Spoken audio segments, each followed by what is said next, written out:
Je suis Ahmadou Alamine Lo, ministre secrétaire général du gouvernement. Je suis à ce point de presse avec M. Cheikh Diba, ministre des Finances et du Budget, M. Mabouba Diagne, ministre de l'Agriculture, de la Souveraineté alimentaire et de l'Élevage, le secrétaire général du ministère de l'Industrie et du Commerce qui représente Monsieur le ministre, présentement en déplacement avec le président de la République en Sierra Leone. Comme indiqué hier au niveau du communiqué du Conseil des ministres, Monsieur le Premier ministre a rendu compte au Conseil des concertations qui ont été organisées avec l'ensemble des parties prenantes pour une réduction du coût de la vie. Tout d'abord, situer le contexte qui est un contexte international caractérisé par le renchérissement des prix des matières premières énergétiques et non énergétiques avec la crise Covid depuis 2020, puis la guerre Russie-Ukraine qui a affecté tous les pays. Vous verrez tout à l'heure à l'écran un graphique qui montre comment l'indice des prix des matières premières a évolué depuis 2020. On est passé, comme vous le voyez dans le graphique, malheureusement assez excentré, d'un indice des prix des cours des matières premières. Quand on dit base 100 2010, ça veut dire que c'est un indice pour lequel on calcule sa base à partir de l'année 2010. Et vous verrez que en 2021, cet indice hors énergie, qui est la courbe en orange, était en dessous de 100, aux alentours de 80. Et aujourd'hui, cet indice flirte avec à peu près 115, une très forte progression des prix à l'international, donc sur ce qu'on appelle hors énergie. Quand vous prenez l'énergie, vous verrez également une très forte hausse. En mars 2021, on était aux alentours d'une base de 30 et aujourd'hui on est aux alentours de 100, donc presque un triplement. Quand vous prenez la composante alimentaire, vous remarquerez que nous flirtons avec une base 120 et si le graphique reculait, on verrait qu'en 2020 on était largement en dessous de 100.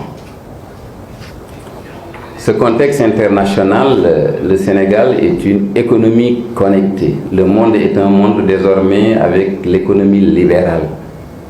Il y a forcément une diffusion des prix extérieurs sur les prix intérieurs. Le second graphique qui vous est projeté, nous en venons maintenant au cas du Sénégal. Ce qu'on a connu au niveau international a eu une répercussion très forte. Vous voyez actuellement l'indice des prix au Sénégal qui est la courbe rouge et l'indice des produits alimentaires qui est la courbe bleue. Si nous prenons l'indice global, en janvier 2021, on était à peu près à 106. Et vous verrez le choc important qui a été engendré par la crise ukrainienne à partir de février-mars 2022. Une très forte hausse qui n'a pas ralenti et aujourd'hui nous sommes aux environs d'un indice de 128. Donc une hausse cumulée des prix au Sénégal. Et quand on prend la composante alimentaire, comme je le dis, qui est la courbe en bleu, on remarquera une très forte hausse d'environ 110 en janvier 2021. Aujourd'hui, nous flirtons avec 142. Qu'est-ce qui peut le justifier? C'est parce que dans le tableau qui suit, qui est également un tableau tenu par la NSD, vous avez sur la première colonne ce qu'on appelle les fonctions, c'est-à-dire ce qui peut plus ou moins, qu'on peut considérer un ménage ordinaire, sa consommation. Le poids dans l'indice, c'est le pourcentage que ça occupe. Donc le total fait 10 000. Si vous prenez les produits alimentaires et boissons non alcoolisés, ça fait environ 50% de poids dans la consommation des ménages. Le second poste le plus important, c'est le logement, le numéro 4, avec à peu près 12%. Donc 50% pour l'alimentation, 12% pour le logement. Le poste qui suit, c'est les articles d'habillement et les chaussures qui comptent à peu près pour 7%. Le transport pour à peu près 6%. Si nous prenons la composante alimentaire, vous verrez que sur un glissement annuel, nous sommes à 2,5% de hausse. Ce que cela veut signifier, ça veut dire qu'il y a encore la pression sur les prix, mais elle a ralenti au cours des 12 derniers mois, et au cours des 3 derniers mois, on est même arrivé donc à un repli. Mais ce qu'il faut retenir, c'est que le panier de la ménagère, comme on le dit de façon technique, au Sénégal, 50%, c'est des dépenses alimentaires, 12% ce sont des dépenses de logement. On viendra tout à l'heure donc pour qu'on sache comment nous avons ciblé.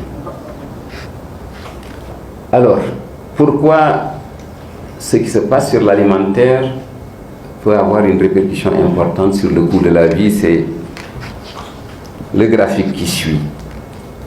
Et c'est tout cela qui justifie le fait que le projet, que le nouveau régime du président Diomaye Faye et du Premier ministre Ousmane Sonko, ce projet insiste beaucoup sur la souveraineté alimentaire.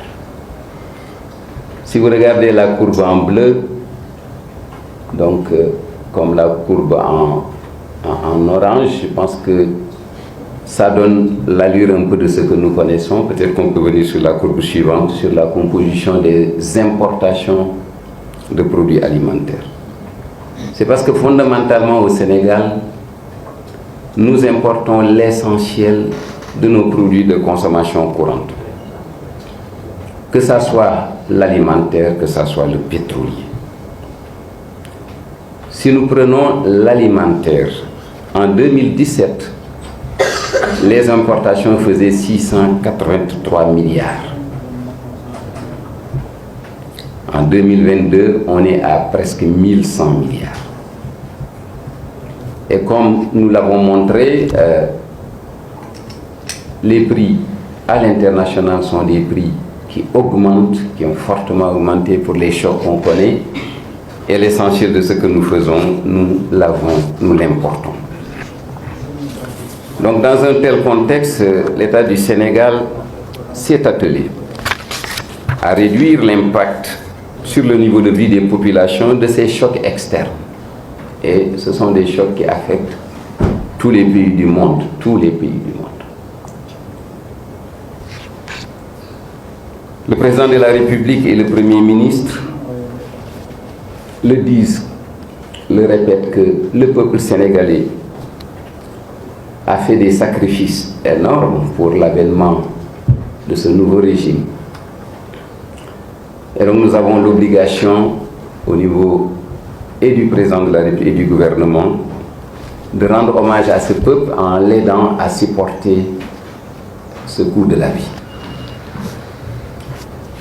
Mais si nous disons cela, la présence du ministre des Finances à ce point de presse est très significative, c'est que les marges sont quasi inexistantes. Le régime a hérité d'une situation financière des finances publiques particulièrement stressée. Mais dans ce contexte, il aurait été plus facile de dire on ne fait rien. Non.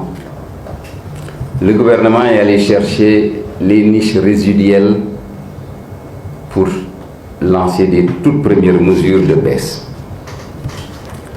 Et pour cela, nous voudrions remercier toutes les parties prenantes, que ce soit les entreprises, les opérateurs, les consommateurs, qui ont accepté de répondre à un processus de concertation qui a paru long, mais qui était nécessaire. Il fallait le faire dans une très grande sérénité, le faire en toute responsabilité. Parce que des mesures, lorsque vous les prenez, il faut que ce soit des mesures viables et permanentes. Ce processus de concertation a démarré par l'analyse des contraintes notées dans l'application des mesures de 2022. Ensuite, des séances d'orientation avec le Premier ministre, comme vous le voyez à l'écran. Et le Premier ministre s'est investi personnellement pour rencontrer les meuniers, les importateurs, la compagnie sucrière sénégalaise, les entreprises de télécommunications. Il les a reçus soit en groupe, soit en face à face. Et ces services ont tenu des séances plénières de concertation avec les importateurs, distributeurs, commerçants, industriels, associations de consommateurs. Des réunions techniques ont été tenues avec les boulangers, les cimentiers, les importateurs, les huiliers, les opérateurs d'engrais. Ensuite, suivi d'entretiens et d'échanges parce qu'il faut paramétrer. Il ne faut pas oublier qu'au début de la chaîne, il y a un producteur, il y a un fournisseur, à la fin de la chaîne, il y a un consommateur. Nous devons prendre des mesures qui soient des mesures équilibrées. L'outil de production doit être préservé. Et le consommateur sauvegarder son revenu disponible dans sa dépense. Il y a eu des séances de conciliation. Effectivement, c'était nécessaire. Et ça traduit toute la responsabilité que ce gouvernement veut jouer. Nous ne voulons pas de mesures, on va dire, populistes. Nous ne voulons pas de mesures à la va-vite. Il faut que ça soit concerté et c'est ce qui s'est fait. Il y a eu des gaps entre ce que le gouvernement voulait et ce que les commerçants ou les producteurs pouvaient. Et ça a nécessité donc des conciliations, soit en présentiel, soit en mode de conférence téléphonique. Et enfin, nous avons soumis au Premier ministre en validation donc ces mesures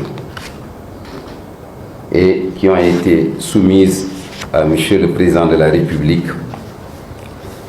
qui les a approuvées. Je m'en vais à présent donc vous donner les toutes premières mesures. Il faut le dire, c'est des mesures les plus urgentes.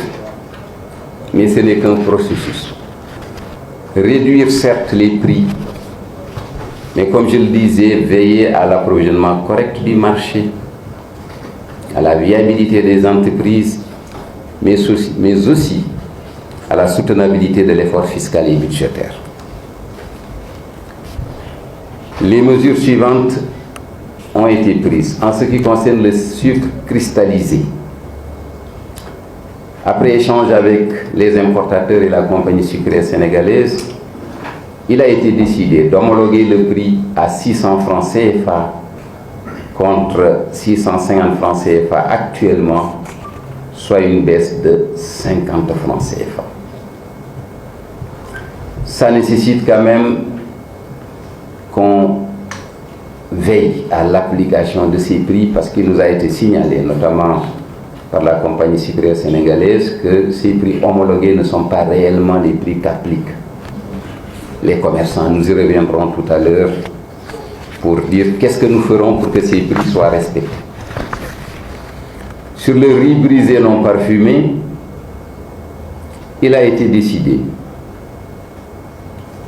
de fixer une baisse de 40 francs CFA. de sorte que le prix de vente ne puisse pas dépasser 410 francs CFA.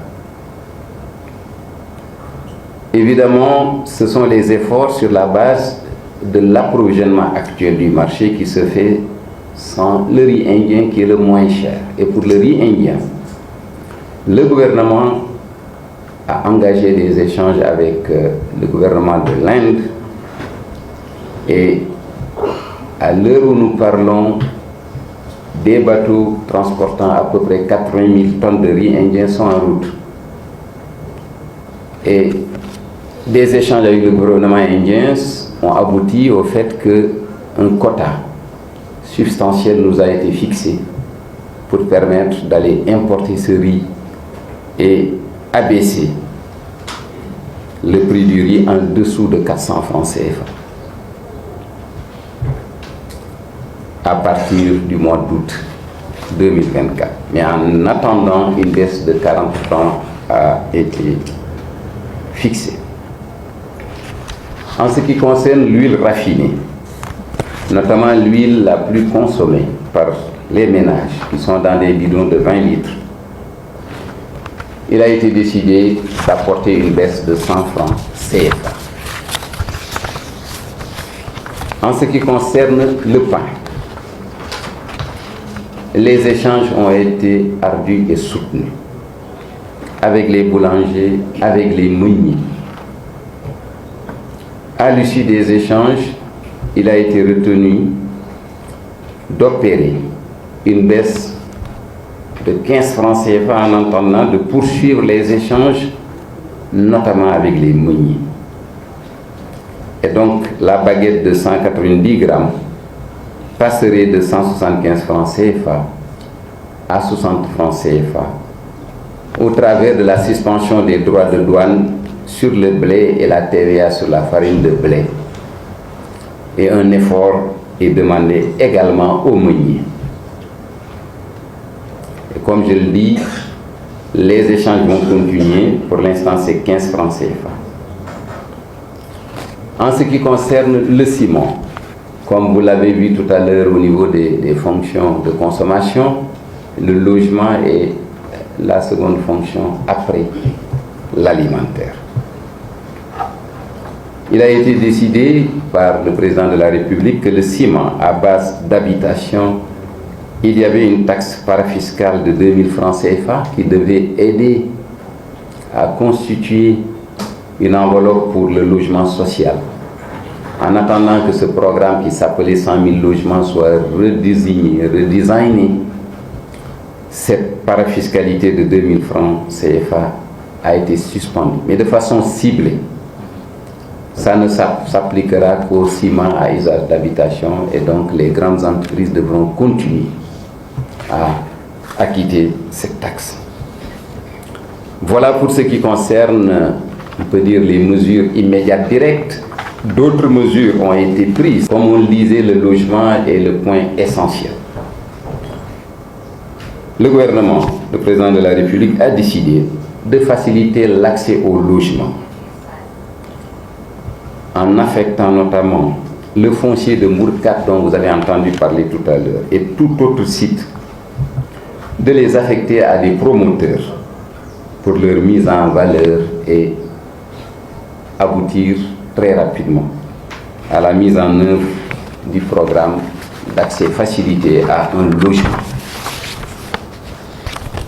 L'autre aspect, c'est le digital, qui n'est pas un produit de consommation, on va dire, anodin. Il a été remarqué que ça pèse énormément dans le budget des ménages, notamment pour les données mobiles. Les trois opérateurs ont répondu à l'appel de l'État pour une baisse des coûts d'accès. Les nouvelles offres de coûts d'Internet et de voix profiteront aux consommateurs, surtout à ceux qui achètent des forfaits au détail. Donc la Sonatel a déjà annoncé la baisse après échange avec le gouvernement sur la 5G. Viser en tout cas les petites bourses pour que les données mobiles puissent être moins pesantes dans le budget de consommation des ménages. Un Un autre élément qui, cette fois-ci, est directement orienté vers le monde rural, ce sont les engrais. Cette année, et le ministre de l'Agriculture tout à l'heure pourra y revenir, dès la prise de fonction du gouvernement, qui a coïncidé avec la période de préparation de la campagne agricole, nous sommes allés rapidement dans une dynamique d'assurer l'accès à des intrants à des prix maîtrisés. En moins de 2 mois, nous avons pu garantir un recul de 22% du prix des engrais des paysans, et je pense que ce matin, certains de vos médias en ont parlé. Là également, c'est un effort à saluer, parce que quand on parle de coût de la vie, n'oublions jamais le monde rural qui nourrit le monde citadin. Parallèlement, des échanges ont eu lieu sur les volumes d'engrais minéral qui ont pu être collectés, qui ont pu être mis à la disposition des paysans. Au total, les paysans ont bénéficié d'une économie de 7,5 milliards sur l'approvisionnement en engrais, sans qu'on ait eu la possibilité d'approfondir l'analyse. C'est simplement en amenant les éléments de transparence à la surface. Lancer un appel d'offres, ce qui a permis tout de suite d'avoir une baisse de 22%. Cela veut simplement dire, et on y reviendra, que sur tous les produits de consommation, les grands produits de consommation courante, il y a des marges que le gouvernement va aller rechercher. Quelles sont les perspectives sur lesquelles nous travaillons actuellement? Il y a d'abord les mesures d'accompagnement de ce que nous venons d'annoncer. Nous devons revenir à une régulation et une maîtrise des prix. Ce qui se passe sur les prix ne traduit pas simplement un prix, disons, d'acquisition, mais il y a parfois de la spéculation ou bien des marges particulièrement élevées qui sont appliquées.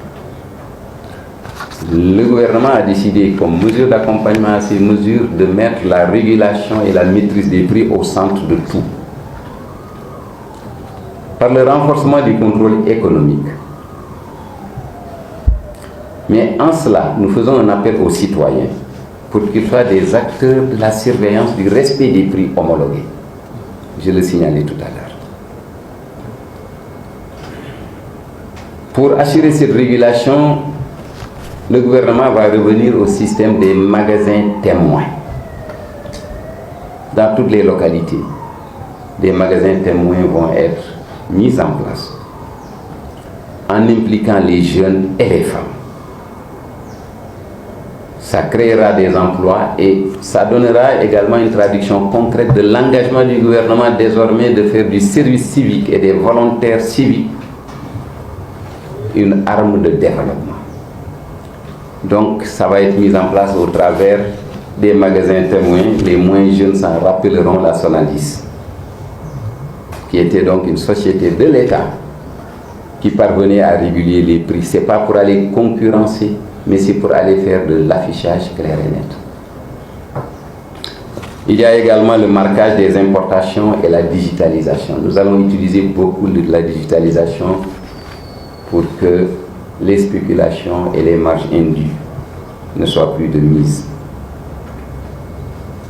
En ce qui concerne le pain, le décalage relatif donc à la vente du pain va être également réactivé de sorte que les prix tels qu'annoncés puissent être mis en œuvre. Ça, c'est des mesures d'accompagnement pour les premières mesures que je viens d'annoncer. Mais ce qui s'offre surtout, parce que le projet a été plébiscité par les Sénégalais pour assurer une autre façon de gérer. Et là-dessus, le Premier ministre reviendra au niveau de sa déclaration de politique générale.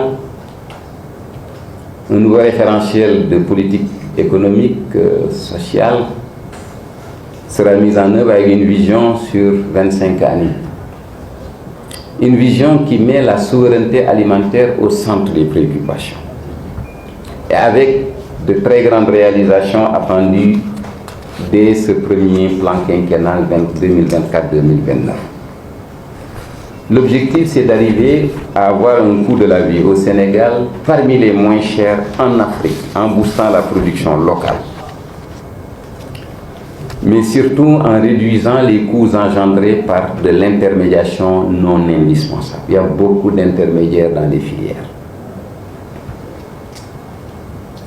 Ce qui a été retenu, c'est que désormais, pour l'approvisionnement en produits essentiels, le ministre en charge du commerce est en train de travailler là-dessus. Je parle notamment du pétrole, je parle notamment du riz. L'État s'est rendu compte que sur le pétrole, il y a des marges qui ne s'expliquent pas. Parce qu'il est anormal qu'un produit pétrolier qui coûte moins cher au Mali qu'au Sénégal. Au Burkina, par exemple, qu'au Sénégal. Et l'analyse a vu qu'il y a des coûts indus. Et donc l'État va s'engager dans des appels d'offres. On l'a fait pour l'engrais, ça a réussi. On le fera pour tous les produits de grande consommation et qui peuvent avoir un impact sur le coût de la vie. Les détails seront passés en revue et comme nous l'avons fait avec ces mesures que je viens de vous annoncer, ça se fera avec méthode et dans toute la sérénité requise. Il a été également décidé que les commerçants qui sont particulièrement actifs dans le négoce puissent quand même commencer à aller investir la production ou en tout cas la commercialisation des produits qui sont localement disponibles à travers surtout les aménagements qui ont été faits. Donc désormais, ce sera concerté, mais ça a été décidé. La délivrance des déclarations d'importation de produits alimentaires sera conditionnée à une implication dans la production et ou la commercialisation de produits alimentaires cultivés localement.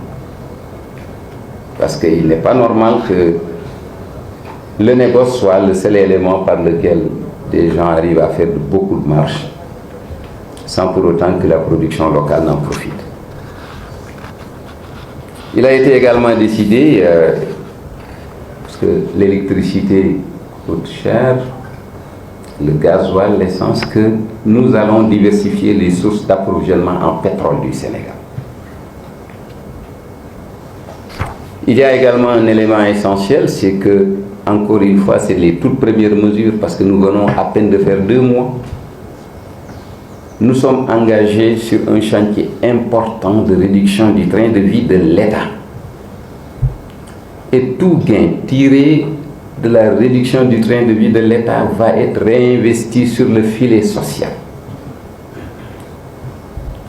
sur la réduction du coût de la vie. D'ores et déjà, il a été décidé, par exemple, de centraliser tout ce qui est commande publique pour éviter qu'il y ait des centres de commande, disons, épars, malgré le fait que le dispositif de commande publique est solide. Mais jusque-là, nous nous sommes occupés des conditions de déroulement des transferts, mais il faut aller chercher donc des gains d'échelle. Et donc la commande publique, désormais, va faire l'objet d'une centralisation et nous attendons énormément de la réduction du coût de l'État. On ne peut pas avancer des chiffres, mais ce que nous avons vu en 2 mois nous amène à croire qu'il peut y avoir énormément de réduction sur tous les aspects. Sur tous les aspects, et ça a fait l'objet d'une communication en Conseil des ministres par le Premier ministre. Il y reviendra plus en détail dans sa déclaration de politique générale. Un dernier aspect,